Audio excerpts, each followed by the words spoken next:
వాస్తవాలతో కూడిన నిర్మాణాత్మక సద్విమర్శ చేసిన లోకేష్ గారికి అభినందనలతో పాటు విన్నపంతో కూడిన చిన్న ఛాలెంజ్. దానికన్నా ముందు ఒక చిన్న ప్రశ్న. లోకేష్ గారు, పెట్రోల్ మీద రాష్ట్రం విధిస్తున్న పన్నులను ప్రక్షాళన చేయడం ద్వారా పెట్రోల్ ప్రైసులు తగ్గిస్తామని మీరు చెప్పిన ఆ మొక్కని రెడ్ బుక్లో రాసుకున్నారండి?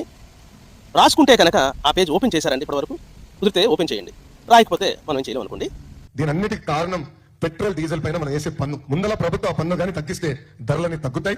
ఇప్పటికి నేను చాలా స్పష్టంగా చెప్పా, తెలుగుదేశం పార్టీ అధికారంలోకి వచ్చిన వెంటనే పెట్రోల్ డీజిల్ పైన వేసే పన్నుని ప్రక్షాళన చేస్తాం, తగ్గిస్తాం.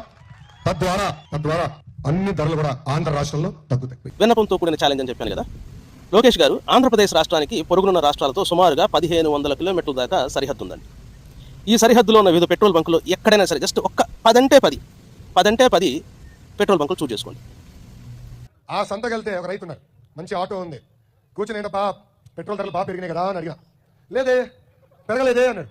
నాకు అర్థం అలా. అప్పుడు ఏం చెప్పాడు సార్, అయ్యా నేను ఆంధ్రాలో పెట్రోల్ కొట్టించుకోను, కర్ణాటకలో పెట్రోల్ కొట్టించుకుంటాను. మీరు యువగల పాదయాత్ర చేసినప్పుడు అలా పక్క రాష్ట్రానికి జంప్ చేసి ఇటు వచ్చి పోల్చి చూపించారు కదండి. ఈ 1500 కిలోమీటర్ల సరిహద్దులో ఉన్న ఏ 10 పెట్రోల్ బంకులైనా తీసుకొని మన రాష్ట్రంలో ప్రస్తుతం ఉన్న పెట్రోల్ డీజిల్ ప్రైస్ అంతా, పక్క రాష్ట్రంలో ఉన్న అది మీకు సరిహద్దు ఇలా దాటగానే ఆ పక్క రాష్ట్రంలో ఉన్న పెట్రోల్ డీజిల్ ప్రైస్ అంతా పోల్చి ఒక్కసారి ఆ వీడియో రాష్ట్ర ప్రజల కోసం విడుదల చేస్తారండి. Thank you.